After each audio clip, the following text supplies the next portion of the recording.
En 2023, j'ai accouché de mon bébé, mais il faut savoir que j'ai eu une grossesse très compliquée. J'ai fait un IPMRS gravité durant toute ma grossesse. J'ai vomi, j'ai perdu 15 kilos, je faisais des allers-retours à l'hôpital, je me faisais perfuser. Une fois que j'ai accouché, je pensais que c'était la fin de la galère, mais bah non en fait. Mon petit, il a eu plein de coliques la nuit, il dormait pas. Son papa le portait à bout de bras, moi je l'avais avec moi. La nuit, on se relayait, il dormait pas, on dormait pas non plus. 3 mois postpartum, je reprends le boulot. Et là, le chaos dans ma vie.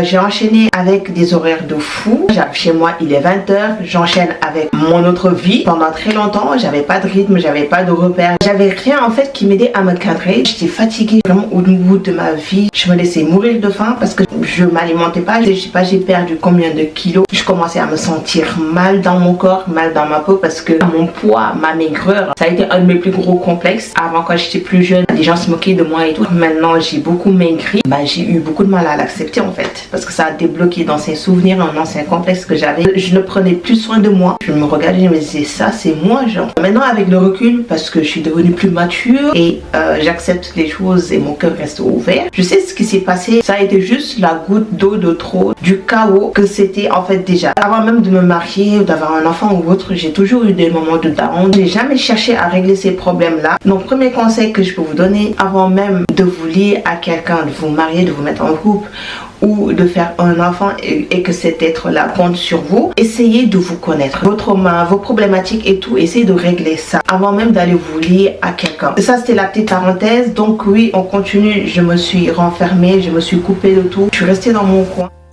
Dieu merci, franchement je suis tombée sur une vidéo dans laquelle la personne disait en fait entre guillemets que personne ne viendra me sauver. Je me suis dit il faut que tu comprennes que ta vie a changé, que ce qui était avant n'est plus aujourd'hui. Réapprends à t'approprier ta vie, crée-toi une nouvelle identité qui va matcher la personne que tu dois être et qui va t'aider en fait à pouvoir gérer tout ça, qui se priorise et qui est multicasquette, qui est capable d'être un individu à part entière, déjà la femme de quelqu'un, la maman de quelqu'un et maintenant l'employé de quelqu'un en plus. Je me suis forcée à me dire que j'étais capable et que je ne donnais jamais à une de ces créatures une charge ou une épreuve au-delà de ses capacités. J'étais capable de supporter ce qui était en train de m'arriver et c'était à moi de me sortir de là, de trouver des solutions pour pouvoir gérer sans pour autant que je gâte ma vie en fait. J'ai commencé à me concentrer sur comment guérir intérieurement.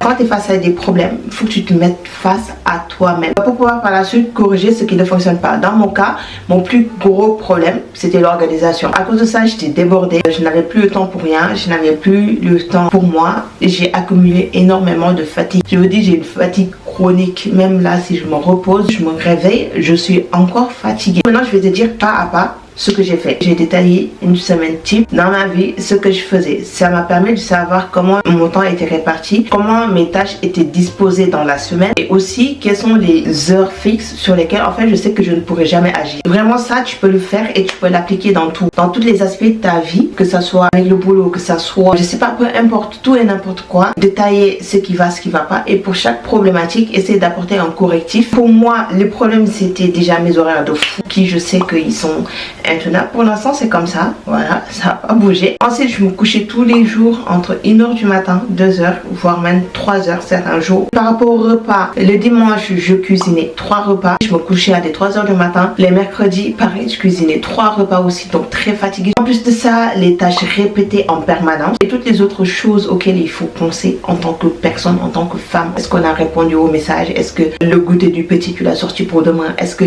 il y a trop de choses? Ce que j'ai fait c'est que j'ai créé, façonné, je sais pas comment je vais appeler ça, mais en tout cas j'ai créé la routine de la maison. Ce que moi je fais, ce que mon mari fait, ce qu'on fait tous les deux, comment on le fait, à quel rythme, etc. Et aujourd'hui, Dieu merci, ça fonctionne très bien. Je vais vous expliquer une semaine type chez moi. On va commencer la semaine le samedi. Je prends ma routine à partir du samedi et je fais la boucle. Donc samedi, déjà c'est une journée famille. Si on a des sorties, on le fait le samedi aussi. Je cuisine un grand repas que je divise en deux. Donc on mange ça samedi et on va le manger lundi. Dimanche, je cuisine un grand repas aussi que je vais diviser en deux, pardon. Donc on va manger ça le dimanche et le mardi. Je fais un peu de rangement et tout. Maintenant, lundi, j'ai mes journées 10, 19, je rentre chez moi, il est 20h. Le lundi et le mardi, c'est moi qui fais coucher le petit. Donc une fois qu'on a fait c'est moi qui lui donne sa douche. Mon mari, lui, s'occupe de ranger tout ce qui est à ranger en bas. Le mercredi, c'est ma journée de télétravail. Je finis à 18h, je fais un repas rapide pour qu'on puisse manger avant 20h. Du coup, je fais un autre repas pour jeudi. Et le mercredi, c'est mon mari qui couche le petit. Le jeudi, journée au boulot, j'arrive chez moi comme d'hab. Là, le jeudi, c'est mon mari qui couche le petit, qui donne la douche, etc. Je passe le temps avec eux et tout jusqu'à ce qu'ils vont se coucher. Moi, je vais aller faire le repas du coup pour vendredi et je vais ranger, nettoyer, remplir les machines, etc. Et le vendredi, c'est moi qui couche le petit. Donc, c'est mon mari qui s'occupe de ranger, faire tout ce qu'il y a à faire en bas. C'est comme ça on fait. Et comme j'ai dit, ça, ce n'est pas figé parce que pour l'instant, je suis en train de réfléchir si je ne cuisinerai pas le mardi en fait pour le repas du mercredi. Le mercredi, quand je finis à 18h, il faut que je fasse vite pour qu'on puisse manger avant 20h. Donc c'est un peu de pression quand même. En tout cas, aujourd'hui, c'est ça le système qu'on a. Chacun a trouvé ses marques. J'ai réussi à me libérer du temps parce que les soirs que je couche le petit, une fois qu'il dort, ce qui devait être fait, ça a déjà été fait. Donc je me mets en mode off. Si j'ai envie de ne rien faire, je ne fais rien. Si j'ai envie de faire des soins, de prendre... Voilà, mais c'est du temps pour moi maintenant. Et lui aussi, quand c'est moi qui couche le petit, le temps qu'il a le soir, c'est du temps pour lui. C'est super important ça, moi je trouve. Ça permet d'avoir un équilibre. Après bon, bien sûr que ce sont juste des grandes lignes de mon organisation. On n'a pas parlé de plein de détails de l'organisation. Et ça, je vais prendre le temps de vraiment vous détailler dans les vlogs. Donc les filles, on a parlé du mindset, on a parlé de l'organisation. Le troisième point que je voudrais aborder, ça serait la délégation des tâches. Juste pour commencer, on va parler de la vaisselle. Ça a été une des plus grandes charge mentale que j'ai eu. Je pouvais passer des soirées à faire la vaisselle jusqu'à des minuit, 1h du matin. Ce qu'on utilise nous, les trucs du petit, tu sais tous les petits trucs là, les biberons, les petites assiettes, les gourdes. Mes mains se sont gâtées. Après j'ai commencé à utiliser des gants, mais j'avais toujours pas le déclic genre meuf, il te faut la vaisselle en fait. Mais ma famille, ils ont vu comment je souffrais. Des fois j'étais là au téléphone, je mettais le téléphone à haut-parleur. Tous les jours j'étais en train de faire la vaisselle. Ils ont eu pitié de moi. À mon anniversaire, ils m'ont offert la vaisselle. Et là, ma vie a changé. Les soirées que je passais à frotter la vaisselle jusqu'à 1h du matin, là, c'est fini. Ma vaisselle, elle est sale, je prends tout, je mets dans la machine. Et c'est bouclé, ni vu, ni connu. Deuxième chose, les courses. Les courses, ça aussi, charge mentale de fou. Tu passes une demi-journée au magasin pour faire les courses. Tu passes une demi-journée à la boucherie pour aller faire les courses. Non, en fait, maintenant, ce qu'on fait, on fait le drive. J'ai ma petite liste, fait clac, clac, clac, à jeter au panier. Autre chose sur lesquelles je me suis pas encore lancée, c'est les petits trucs électroménagers là. Tu vois, les balais là qui font le tour de la maison et qui nettoient tout seul. Qui lavent le sol tout seul. Ça va être mes prochains investissements. T'as un enfant, il joue par terre et tout. Il faut que le sol soit propre. Tu passes tous les jours l'aspirateur, tu nettoies le sol plusieurs fois dans la semaine. Et je sais qu'il y a plein d'autres matériels et tout aussi qui existent en fait pour nous alléger la vie. C'est pas de la fainéantise, ce sont des facilitateurs, des assistants en fait. Voilà, des assistants pour nous aider à nous alléger les tâches du quotidien. Maintenant, on va parler du bien-être. Il a fallu que j'apprenne à lâcher prise. Je pense qu'en tant que femme et en tant que maman, c'est une des choses les plus compliquées à faire. On pense tout le temps à tout pour que tout soit bien. Le sol doit être propre, ça doit être rangé, la vaisselle doit être faite, le linge doit être rangé. Penser à ces choses-là H24 alors que ce sont des choses qui sont même pas vitales mais on reste dessus. C'est très compliqué. En tant que femme, je le sais, mais il faut qu'on apprenne à dédramatiser des choses. Même sans mari, même sans enfant, nous, on est dans le détail. Il faut apprendre à laisser des choses couler des fois, tu vois, pas trop se prendre la tête. Moi, aujourd'hui, c'est mon combat. Maintenant, les filles, on va vraiment parler d'un point sensible. Ça a été difficile pour moi de me regarder à nouveau dans le miroir et d'apprécier ce que je voyais. Parce que tellement je m'étais abandonnée. J'ai beaucoup maigri, j'ai perdu tous mes atouts. Ma poitrine, par exemple, de base, je faisais un bonnet B. Ben maintenant, un bonnet qui n'existe pas. Je prenais pas soin de moi, je pouvais me contenter d'une douche. D'ailleurs, c'est à cette période que j'ai eu une énorme chute de cheveux. J'ai perdu la moitié de ma masse et j'ai perdu aussi tous les rebords de mes cheveux. C'est pour ça que j'ai commencé à créer mes propres produits qui ont marché de fou.